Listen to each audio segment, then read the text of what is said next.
Norbes is finna get some bread. They don't want to talk about how much money they get for real. Do you think Smack and Beasley want to sit and talk about how much money they get for real with you? No, battle rappers is bigger than you. They don't care about you. They can do that. They can buy y'all off. If y'all get mad, just like y'all did for the strike, and say y'all finna strike, they just give y'all a couple of more thousand or give you a couple more hundred, y'all cool. Like, they can double what they gave y'all. Clearly, they got the money to do that. They worried about good old Uncle Sam with his big eye on their books.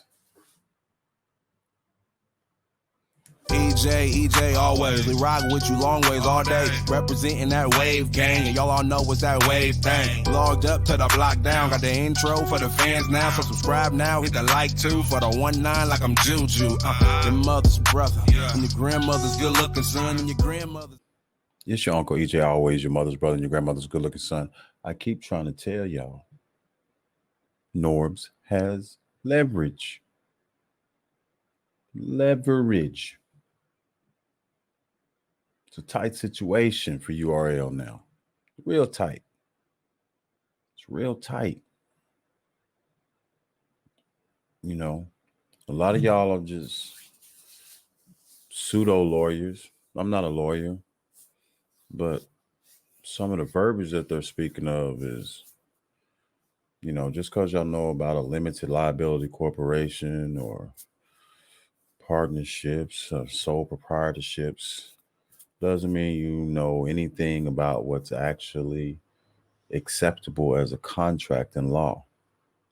Verbal agreements are contracts in law, especially if they can be proven. And especially in this wonderful era where people take lots of pictures and lots of video and write down lots of things and put things on the internet. There's lots of trails of some of these verbal agreements. You know, y'all wasn't catching what ARP was putting down in his blog when he said that I think he said that Shada was a co-owner of RBE, that he didn't have an issue saying that because that was his brother. He was never gonna have an issue. What is he implying? What is it that he can't say or that he doesn't choose to say? That some others might have been out here saying that people were partners with them on camera. You know what I'm saying? They might have been giving people a lot of credit for things that they did on camera. And then when it comes into a court of law, now you said it on camera. So there's a trail. So does Norbes have leverage? Kind of questions. Let me help y'all to something right quick. Let me show you something right quick. Let me show you. Y'all forget some of this stuff that just happened right in front of y'all eyes. That nobody remembers this article. Smack and Ultimate Rap League push battle rap to the next level with Smack and Beasley on the cover. Let's check out this article. Let's see what it says.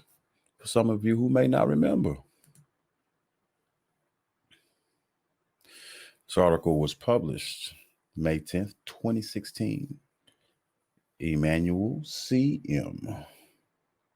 Smack URL, major force behind battle rap's resurgence. If anyone knows about the modern day battle rap, it's New York City natives Troy, also known as Smack, Mitchell, Gene, also known as Chico, French, and Eric Beasley, the founders of Smack DVD and Ultimate Rap League. Together, they run the world's largest and most influential platform for MC battle culture. That they do. Let's keep going. But things didn't start out that way for the guys. Well, how did they start, sir? In 2002, Smack, a Queens native, launched Smack DVD, a company in which the self-taught videographer would distribute regularly released discs featuring multiple clips of the inside world of rappers' lives. The artists loved it because it showcased unfiltered versions of themselves that fans would rarely get to see anywhere else. The internet was still in its early stages, so Smack DVDs basically act like an early compilation of cool and crazy rapper YouTube moments. The discs sold for $10 a piece to hungry hip-hop heads that wanted more than the magazines and television could offer. So let's go a little bit further. Smack's company started to pop off when he met Beasley and Chico while shooting content in spring of 2004. As the popularity of Smack DVDs grew, the three worked hard to keep up with the demanding competition. In 2008, they launched SmackTube, a website that featured exclusive Smack DVD content. But within a year, it became obvious that it was impossible to keep up with the YouTube video clip wise. Rappers were getting their own videographers to follow them around to post up their own clips, and so were other websites and blogs. But Smack DVD had found a niche filming rap battles. What if they took it to another level? What we realized is that we had trouble controlling the content or the information because there were so many people with blogs who were asking the artists the same type of questions and getting the information out at a rapid pace, says Beasley, who's from Harlem. The only thing that we knew we could control was the battles. The trio made the bold decision to take their company in a new direction. They were going to build a battle rap league and put it on their own events. The idea wasn't totally original. Other leagues such as Toronto's King of the Dot, Freestyle Friday, and Grind Time now have been popping up and were posting battles on YouTube and holding events, but none had the same established following and connections in hip hop like Smack DVD. Here's where it gets lovely at. So the company got to work. They brought on graphic designer Leon Twiz Fields and talent scout Chino Norbes Velez. They deaded SmackTube and ended production of the DVD series, then launched the Ultimate Rap League. So Norbes was there when they launched Ultimate Rap League. The first event, which was hosted by radio personalities Star and Buck Wild, was in October of 2009 and headlined by T-Rex versus Math Hoffa, who happened to be managed by Norbes at the time. The event was free, fully funded by URL, and held at Sir Studios in Manhattan. The battle between Rex and Hopper went undecided, and each rapper was paid $5,000. What if I told you that even though URL says that they're the one who fully funded it, somebody else paid for that venue. Somebody else got Star and Buck Wild to MC that. Well, I mean, URL did it, but that's because the someone that was doing it was Norbes. No offense to any of the other bloggers or media who are commenting on this who happen to be, and they're going to hate this word, but I'm going to say it. They're going to happen to be compromised because they're not independent anymore. They can't say exactly what they want to say for fear of losing revenue or losing a show or losing a relationship with one of these companies. I ain't got to worry about that. I ain't got to worry about that at all. So I can just say how it is and what I see in front of me. And what I see in front of me is Smack and Beasley saying that Norbes isn't there and Twiz. And you know what? Haven't we been seeing tweets about Twiz upset about getting money too? That's funny. Let's address another thing. Some are saying now that Smack them ain't got that money. That 40 million sounds crazy. No way in hell it's 40 million. What is the catalog worth? What is the catalog worth of all the talent that Norbes has brought in? What is that worth? Right? Okay, let's skip all that. Let's even skip YouTube money. Let's skip all that. Let's go right to the app. Do some simple arithmetic. Do some simple arithmetic with me. Do some math with me. Smack them got 1 million subscribers, right?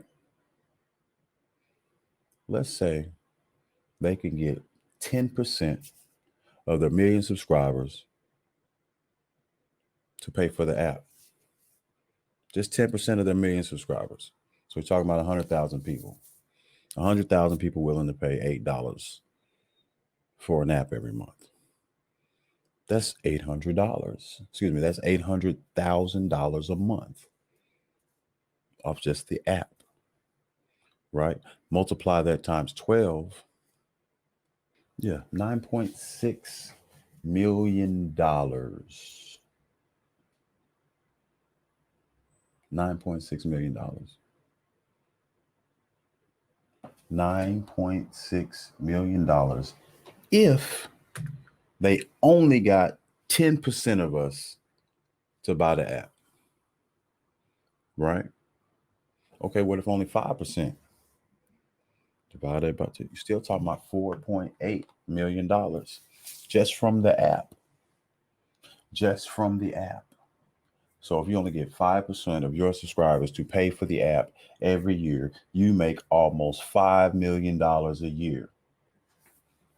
What do you make over 3 or 4 years? Over 5 years? Over 10 years? Over 20 years?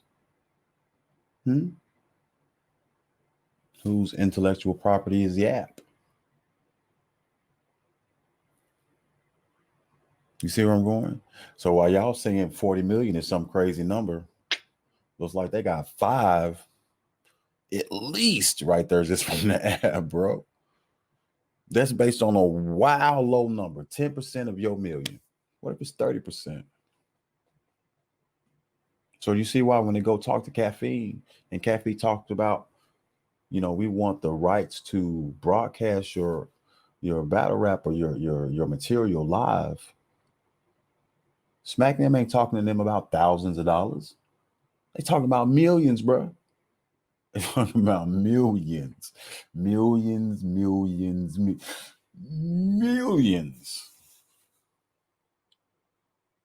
So there was no YouTube money. There was no door money. You hear what I'm saying? There's no pay-per-view money. None of that was included in any of that. That's not even once you have that entire catalog of work and can sell it to another company like Netflix or whatever as an entire catalog. What that's worth. Right? You don't think at the time it's going to be worth much. Like, remember when the Nintendo games, they went off the shelf and everybody thought that was going to be junk? You never thought that in years you'd be playing them same damn video games on your phone and they'd be worth millions. When Ted Turner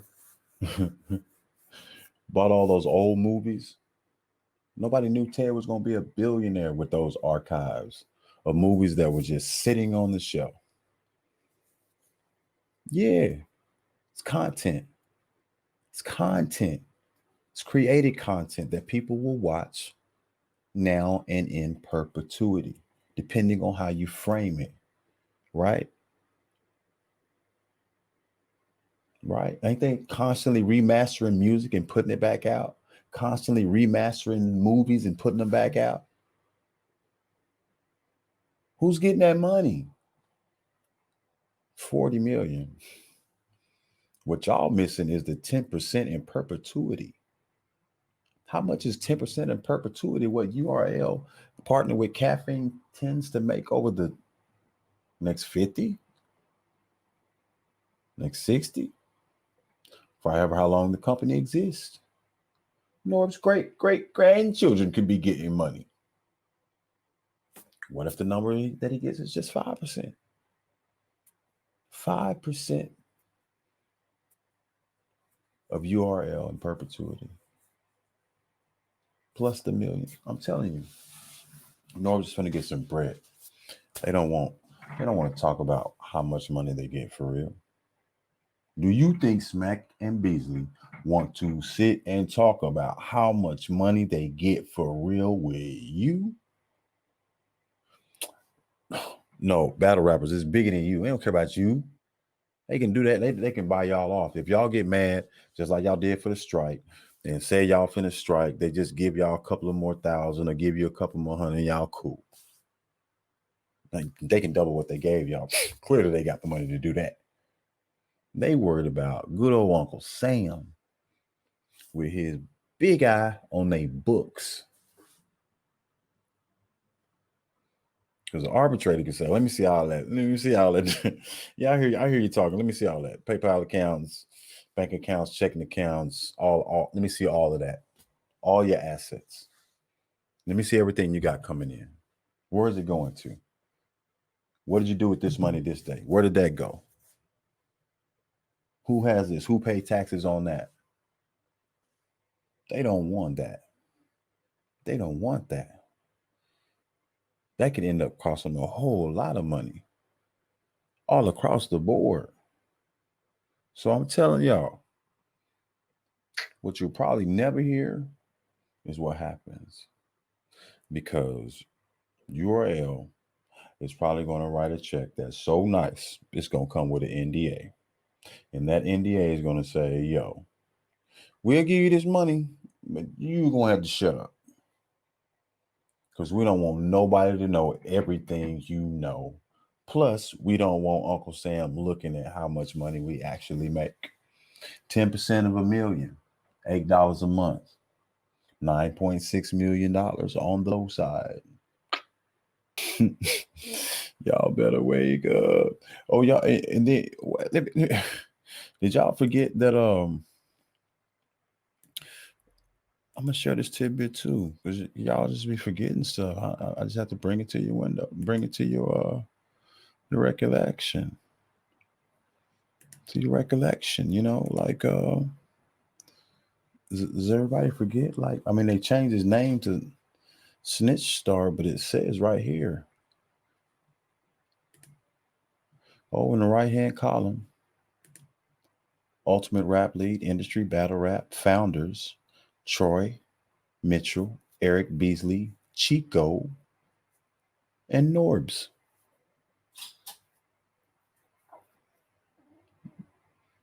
Yeah, it's right down Wikipedia.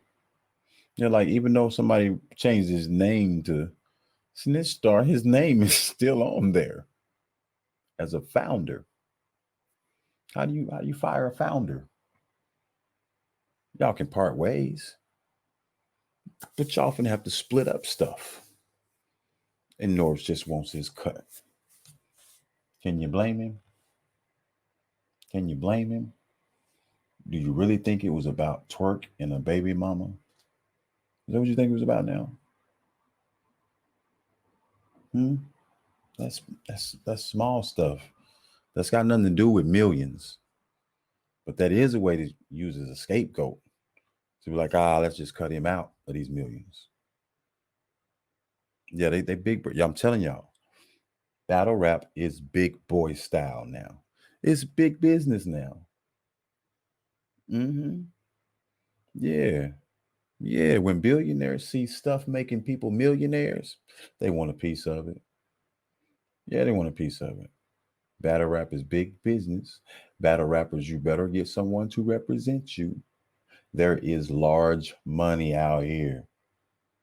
Why do you think they're paying attention? Because they're for the culture? Hell no. There's money to be made, bruh. They smell it. You know what I'm saying? Like the gold rush in they smell it. We're headed to 1849. We're headed to San Francisco. There's gold to be found. 2020. Oh, wait a minute. Y'all went from 177,000 to 77,000 viewed site from a bunch of dudes spitting derogatory terms toward each other. What? And the overhead is what? And the profit is what? And you pay him what? Oh, sounds like a win-win to me, Bob. Man, y'all better wake up. Y'all better wake up. I'm telling you, it's big business time. It's no battle rap is not sandbox rap no more. It's not playground. Nope. There is money to be made. Legacies to be created. So what are you gonna do about it? Me, I'm good. I wonder what y'all gonna do about it. But y'all be forgetting some of this stuff. I don't even know what goes on. Anyway, it's been your boy, your Uncle EJ always. Just tell y'all, man, y'all better wake up. EJ, always. EJ, always. EJ, always. EJ, always. EJ, always. EJ, always. EJ, always. Representing that wave gang. EJ, always. EJ, always. EJ, always. EJ, always. You are now rocking with DJ Ladybug. On the ones and twos, and just call me Monty on everything. Y'all know what it is.